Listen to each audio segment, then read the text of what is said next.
Oser courir sa vie. Chapitre 2. Le défi. Devenir des athlètes de la vie. Le cross de l'école. Un matin, à la sortie de l'école, Madame Sarfati, la directrice, s'avance vers moi avec son grand sourire et je comprends alors qu'elle va me demander quelque chose. Madame Buisson, l'association sportive de l'école, organise la semaine prochaine le cross des parents. C'est une petite course sans prétention. Vous le savez bien, l'essentiel, c'est de participer. Et puis ça fait tellement plaisir aux enfants. Une fois qu'elle a dit ça, comment dire non ? 3 km dans le bois de Vincennes, c'est rien du tout, j'ai 32 ans, je suis plutôt en forme. Et j'arrive le jour J, très décontractée, avec mon vieux jogging et mon t-shirt en coton. J'embrasse mes filles et je rejoins les autres parents. Et là, très vite, je sens que quelque chose ne va pas. Les tenues sont un peu trop techniques, les mamans sont très en forme et les papas sont en train de s'échauffer comme des pros. Et en effet, dès le départ, c'est très clair, c'est pas un petit cross tranquille de 3 km qui vient de démarrer, il s'agit en réalité d'un sprint de 3 km couru par des parents fous, encouragés par les cris de leurs enfants hystériques. La réalité me rattrape très brutalement. Après 500 mètres de course, la maman avec qui j'ai pris le départ accélère et me laisse littéralement sur place. Mes poumons sont sur le point d'exploser, j'ai l'impression que je fume depuis 15 ans. Et sur la dernière ligne droite, 2 autres mamans accélèrent et me laissent littéralement sur place. Par fierté, et par fierté seulement, je continue à courir et je franchis enfin la ligne d'arrivée dans un état lamentable sous le regard inquiet de mes 2 filles. Et inquiet, c'est pire que déçu.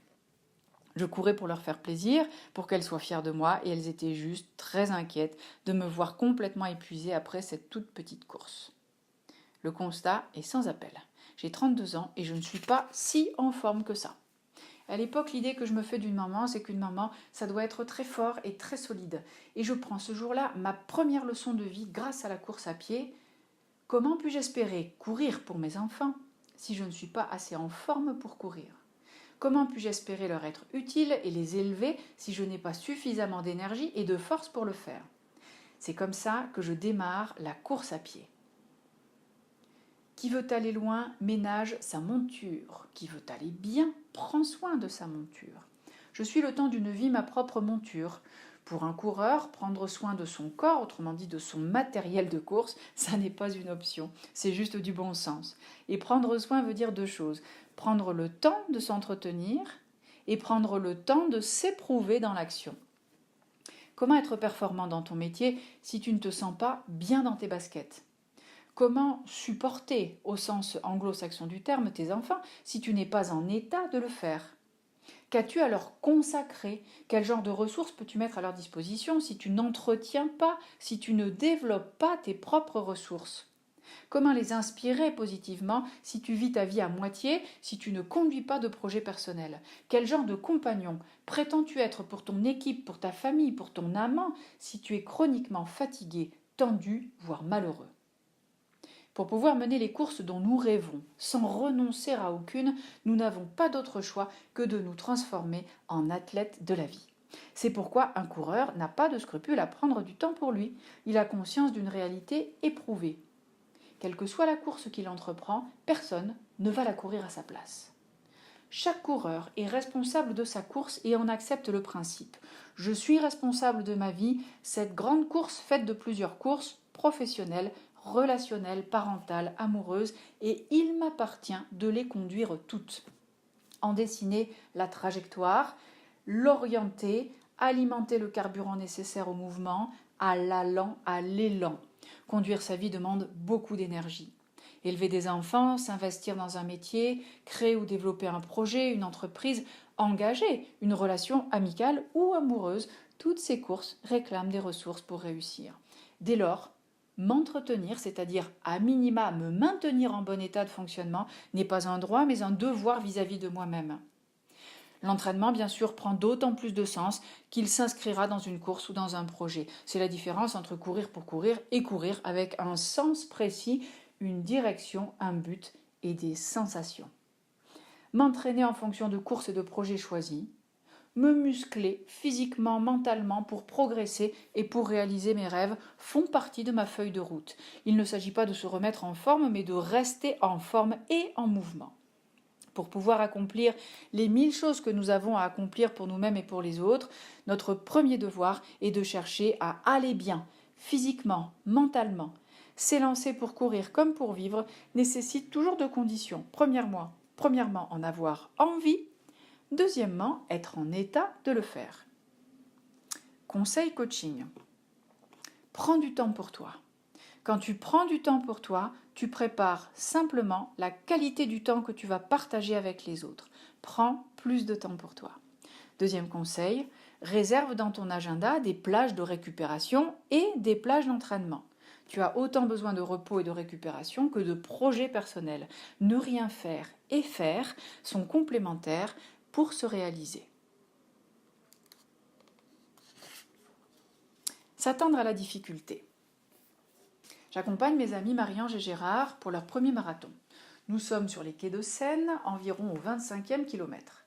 La foule encourage depuis les ponts les marathoniens qui courent en dessous. À notre passage, plusieurs personnes crient « Allez GG, allez GG !» Devant tant de succès, je me tourne vers Gérard et je lui dis « Gérard, tu as fait venir plein d'amis, c'est vraiment génial !» Il se tourne alors vers moi avec son grand sourire et sur son t-shirt, je vois 2 énormes lettres GG. Gérard, c'est le premier homme que je vois demander de l'aide.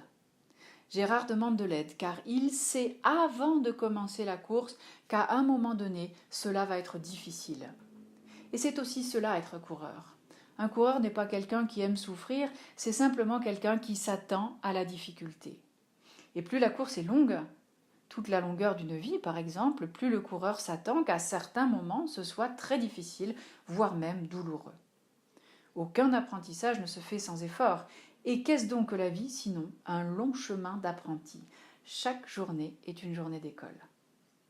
La vie est un parcours jonché d'événements à traverser ou d'actions à entreprendre, d'obstacles à franchir ou à contourner. Voudrait-on vivre une vie paisible et linéaire? Il me semble qu'elle viendrait nous surprendre. Car la vie a plus d'imagination que nous. Qui voudrait d'ailleurs d'une vie sans histoire? La bonne idée consiste à se préparer, à préparer nos enfants. Certes, la vie est formidable, surtout si l'on en prend soin, mais aucune vie ne se déroule sans événements imprévus ni sans accrocs. Rencontrer des difficultés, se heurter à des obstacles, être blessé sont des événements classiques d'une vie normale. Un homme averti en vaut 2, c'est aussi vrai pour les femmes et pour nos enfants. Il est rassurant de penser que l'adversité fait partie du chemin. Arrêtons de croire et de faire croire à nos enfants de la génération tartine et chocolat que la vie est simple, lisse et sucrée, et que le bonheur est un dû. Attachons-nous plutôt à leur donner un mode d'emploi pour entreprendre une vie qui alterne des moments simples et heureux avec des accidents, et des réussites avec des bosses et des creux. À nouveau, le monde de Walt Disney ne nous fut d'aucune aide pour appréhender l'impermanence. Qui peut prétendre aimer pour toujours? Qui peut songer à être heureux à tout jamais? On ne jouit de toute façon que par contraste ou par différence.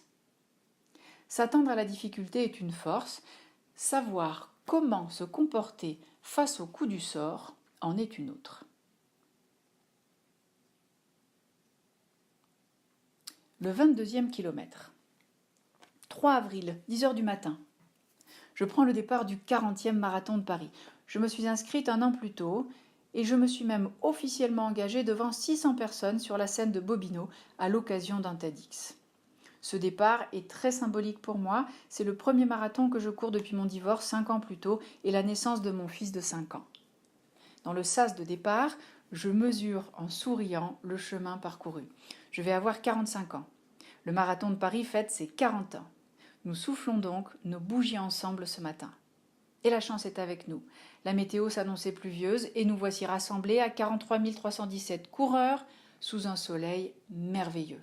Certes, il fera chaud, mais nous ne courrons pas sous la pluie. Comme à chaque course, je pense à ma préparation, insuffisante, je ferai avec. Je discute surtout avec les autres coureurs. Nous jaugeons nos entraînements, notre matériel de course, nous annonçons nos objectifs respectifs, nous nous racontons nos vies de coureurs, nos expériences de course, l'histoire de nos vies. Le temps est précieux, nous allons à l'essentiel, autrement dit, à notre humanité. Enfin, nous nous souhaitons bonne course. Pas bonne chance, mais bonne course. Nous savons d'expérience que la chance a peu à voir avec la course. Plus exactement, nous laissons le moins de place possible à la chance au sens de hasard. Comme mon ami Gégé, j'ai pris la précaution de demander de l'aide. 42 km, c'est très long et mon beau-frère m'attendra au 20e kilomètre. Nous avons rendez-vous sur le trottoir de droite. Je suis au 17e kilomètre, je devrais commencer à sentir quelques tensions, pourtant je suis légère, je vais bien. Je cours, le cœur joyeux à cette idée simple, j'ai rendez-vous. Quelqu'un m'attend. Philippe est là pour m'aider à courir le second semi et à finir ma course. À travers lui, c'est ma petite sœur chérie qui me soutient par procuration. Elle pense à moi et elle me prête son homme. Je me réjouis à l'idée de nos papotages qui feront sembler le temps moins long. 20e kilomètre, pas de Philippe. 21e kilomètre, pas de Philippe. Coup au cœur, il n'est pas là. Plusieurs raisons possibles me passent par la tête. Il a eu un problème, pas grave j'espère. Il est en retard, nous nous sommes manqués. Depuis 1 an que je prépare ce marathon, Philippe fait partie de mon scénario mental. Je dois revoir mon script. Il va falloir finir toute seule. Au 22e kilomètre, 2 options s'offrent à moi. Arrêter ou continuer la course. Bien sûr, je ne parle pas d'arrêter la course physiquement. Arrêter la course consiste à laisser cette idée négative s'insinuer en moi. Je ne vais pas y arriver. Il s'agirait d'une sorte d'arrêt mental nourri par la peur. Suis-je capable de finir seul ? Cet arrêt mental peut même prendre la forme d'une superstition. S'il n'est pas là, c'est peut-être un mauvais signe. Il existe 1000 situations imprévues qui viennent bousculer une vie organisée. L'enfant avec un gros rhume, une dispute, un proche en difficulté, une voiture en panne, une grève de transport, sans parler des accidents graves, des ruptures, des maladies qui renversent ou qui ravagent des vies. Ce jour-là, au 22e kilomètre, je me fais la leçon et je la vis. Je m'étais fait une joie depuis des mois d'être accompagnée sur la seconde partie du marathon. Seule, je me raisonne aussi vite que je cours. Tu sais que tu vas te dire que tu n'es pas capable de terminer, tu sais que c'est là une croyance fausse, tu sais que tu peux terminer tout seul, toute seule, et tu vas le faire. Le runner sait que l'imprévu fait partie de la course. Il en accepte le principe dès le départ de la course. Pourquoi ne pas en parler simplement à nos enfants et leur donner des techniques de comportement face à l'adversité ? Inviter le problème dans son cœur, l'accueillir comme mon frère et devenir ainsi la solution. Plus je suis en forme physique et mentale, plus je suis prête à encaisser les coups du sort. D'un simple point de vue physique, imaginez que vous êtes arrêté, immobile, et qu'un événement vienne vous percuter de plein fouet, le choc est brutal. Une bonne idée consiste à rester en mouvement, à avancer, alerte, souple, pas inquiet, mais prêt à modifier un comportement ou une trajectoire, changer de voie, ajuster son allure, s'arrêter si nécessaire pour se ressourcer avant de reprendre la course. Il s'agit donc de créer les conditions favorables pour vivre les changements qui ne manqueront pas de survenir, plutôt que de leur résister au risque de s'épuiser. Il s'agit d'apprendre à nager avec les courants et non pas à contre-courant. Il s'agit de danser avec les vents, de surfer sur les vagues. Comme dans un trail, il s'agit de compter avec les aspérités du sol et avec les dénivelés. Marc Aurèle disait « L'être humain accompli est celui qui a la force de changer ce qu'il peut changer, la sérénité d'accepter ce qu'il ne peut pas changer, et la grande sagesse d'en faire la différence. » Soyons clairs, accepter ne veut pas dire se résigner. Le coureur cherche en permanence à améliorer sa course. Performance, bien-être, sensation, satisfaction personnelle ou partagée. Grâce à cette quête active, survient parfois le moment de grâce, le flow. Tout est aligné, tout vibre en harmonie, soi-même, les autres et l'univers. Le runner totalement présent et disponible à la vie imprime en lui ces sensations positives. Il sait, dès le départ de la course, qu'il vivra aussi des moments compliqués. Sans quoi, ce ne serait pas une véritable course. Dans la vie, le 22e kilomètre est parfois un divorce.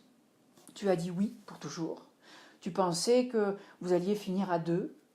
Et soudain, tu te rends compte que tu vas poursuivre tout seul. Et comme tu n'as jamais envisagé cette hypothèse, il est possible que tu baisses les bras. Trop souvent, Vénus arrête de faire l'amour. Et lui, Mars, se promet de ne plus jamais aimer. Blessés l'un et l'autre, ils ne se laissent plus toucher. Accès interdit. Je ne suis pas faite pour une vie de couple, je ne suis pas faite pour faire l'amour, je n'ai plus confiance. Ou encore, j'ai tout fait pour la rendre heureuse, et ça n'a pas suffi. Ce qu'elle adorait chez moi au début, elle n'en finissait pas de me le reprocher ensuite, je n'aimerai plus jamais, c'est inutile. Certains coureurs de vie repartent curieusement sur les mêmes chemins, reproduisent les mêmes causes, qui développent les mêmes effets. Comment pourrait-il en être autrement ? Une même cause ne peut entraîner un résultat différent. La physique et la chimie de la vie suivent cette loi de causalité universelle. Einstein nous disait bien, la folie, c'est se comporter de la même manière et s'attendre à un résultat différent. Alors que faire ? Ne plus courir ? La vie est trop belle pour s'arrêter au 22e kilomètre. Je préconise de revenir à l'état d'enfant. Augmenter des kilomètres parcourus. Cela demande du courage et de l'humilité. On sait que l'on ne sait pas grand-chose, mais que l'on essayera encore. L'erreur est humaine, la répétition de l'erreur est diabolique. Qu'ai-je donc appris des kilomètres parcourus ? Comme les enfants qui s'élancent dans la cour de l'école sans aucune crainte de tomber, nous nous devons de rester en vie et d'oser encore nous élancer. Au 22e kilomètre, entre 40 et 50 ans, on ne s'élance plus avec la même fougue ni avec la même inconscience. Tu as déjà reçu des coups, tu as mis toute ton énergie dans ta course et tu t'en veux de t'être trompé. Au diable la culpabilité, tu n'as pas commis d'erreur, tu as simplement couru. Tu peux faire quelque chose de cette première course, ce que nous faisons est important, mais ce que nous en faisons l'est plus encore. Que vas-tu faire de ce 22e kilomètre ? La réponse permet de construire la suite de ton chemin. Combien de femmes et d'hommes, prisonniers de leurs promesses initiales et de leurs croyances, non préparés aux difficultés du sort, achèvent le 22e kilomètre diminués, tristes et amers. Ils risquent de mener ensuite une vie à moitié, sous le regard inquiet de leurs enfants et des gens qui les aiment. Les mots toujours et jamais ne peuvent conduire nos vies. Le croire, c'est porter des habits d'éternité sur des destins clos. Vivons des choses ensemble, courons ensemble. En courant, nous vivrons, en vivant, nous verrons, en voyant, nous déciderons. Conseil coaching. Attends-toi à la difficulté. Quand elle survient, dis-toi que c'est normal. Deuxième conseil, entretiens-toi, renforce-toi, sois prêt pour le meilleur et pas simplement pour le pire. Troisième conseil, bannis les expressions « ça tombe toujours sur moi » ou encore « ça ne pourrait pas être pire ». Je t'assure que si. Remplace cette dernière par « franchement, ça aurait pu être pire ». Quatrième conseil, remercie chaque fois que tu te sens chanceux et décide que tu vas avoir de plus en plus de chance, que les portes vont s'ouvrir pour toi. Sens-toi béni en disant merci. Cinquième conseil, quoi qu'il arrive, n'arrête pas de courir trop longtemps et surtout n'arrête pas d'essayer. Derrière un accident de parcours se cache toujours une opportunité, une voie nouvelle, autrement dit, une autre ligne de départ. Sixième conseil, un trailer de 96 ans avait coutume de dire « On n'arrête pas de courir parce qu'on vieillit, on vieillit quand on arrête de courir ». Continue ta course et reste jeune.